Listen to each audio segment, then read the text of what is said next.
আসসালামু আলাইকুম এভরিওয়ান, স্বর্ণাজ কিচেনে আপনাদের স্বাগতম। কেমন আছেন সবাই? আশা করি আল্লাহর রহমতে সবাই খুব ভালো আছেন।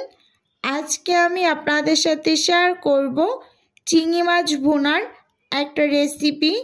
আশা করি আমার আজকের রেসিপিটিও আপনাদের কাছে ভালো লাগবে। চলুন তাহলে দেখে নেই আজকের রেসিপি। প্রথমে এখানে আমি 6 পিস চিংড়ি মাছ নিয়েছি। চিংড়ি মাছগুলোকে মাঝখান থেকে কেটে রগটা ফেলে দিয়েছি। আর নিয়েছি পেঁয়াজ কুচি, 1 চামচ আদা বাটা, 1 চামচ রসুন বাটা, কাঁচামরিচ কুচি, পেঁয়াজ বাটা নিয়েছি, বাদাম বাটা নিয়েছি। এখন চিংড়ি মাছগুলোকে ম্যারিনেট করে রাখবো। সামান্য কিছুটা পরিমাণ লবণ দিয়ে দিলাম, হলুদ গুঁড়ো দিয়ে দিলাম সামান্য একটু, সেই সাথে মরিচ গুঁড়ো দিয়ে দিলাম। এখন হাতের সাহায্যে খুব ভালোভাবে চিংড়ি মাছগুলোকে মেখে নেব।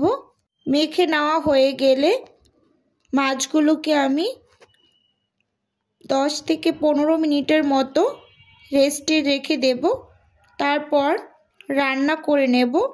খুব ভালোভাবে মেখে নিলাম যাতে মাছের গায়ে খুব ভালোভাবে মশলাগুলো লাগে।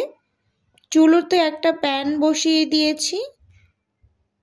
প্যান গরম হয়ে আসার পর 1/4 কাপ রান্নার রেগুলার তেল দিয়ে দিলাম।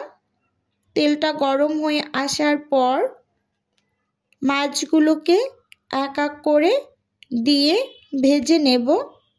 চিংড়ি মাছটা আসলে খুব বেশি ভাজলে এটা রাবারের মতো শক্ত হয়ে যায়, তাই 1 মিনিটের মতো এপিট ওপিট ভেজে নেব। স্প্যাচুলা দিয়ে একটু ফাঁকা ফাঁকা করে দিচ্ছি।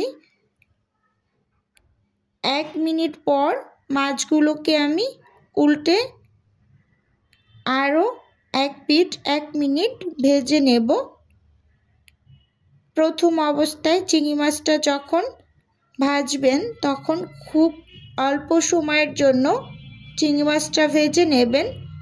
চিংড়ি মাছটা খুব বেশি ভাজা হয়ে গেলে খেতে বেশি একটা ভালো লাগে না, তাই হালকা করে মাছগুলোকে ভেজে তুলে নিচ্ছি।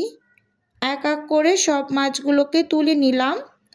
এখন ওই একই প্যানে আমি আরও বেশ কিছুটা তেল দিয়ে দিলাম। এর মাঝে দিয়ে দেব পেঁয়াজ কুচি। পেঁয়াজ কুচিগুলো একটু ভাজা ভাজা করে পেঁয়াজ বাটা দিয়ে দেব।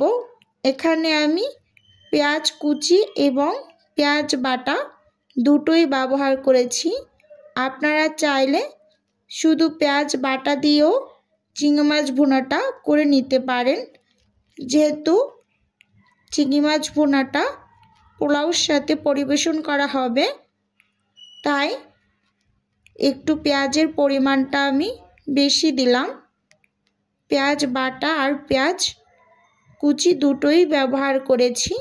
একটু ভাজা হয়ে গেলে আদা বাটা, রসুন বাটা দিয়ে দিলাম। 1 চামচ করে দুটোই আছে। এখন খুব ভালোভাবে নেড়ে চেড়ে ভেজে নেব। চিংড়ি মাছ ভুনার মশলা খুব ভালোভাবে কষিয়ে নিতে হয়, কারণ চিংড়ি মাছ দেওয়ার পর খুব বেশি একটা রান্না করতে হয় না, তাহলে মাছটা শক্ত হয়ে যায়। গুঁড়ো মশলা অ্যাড করে দিচ্ছি।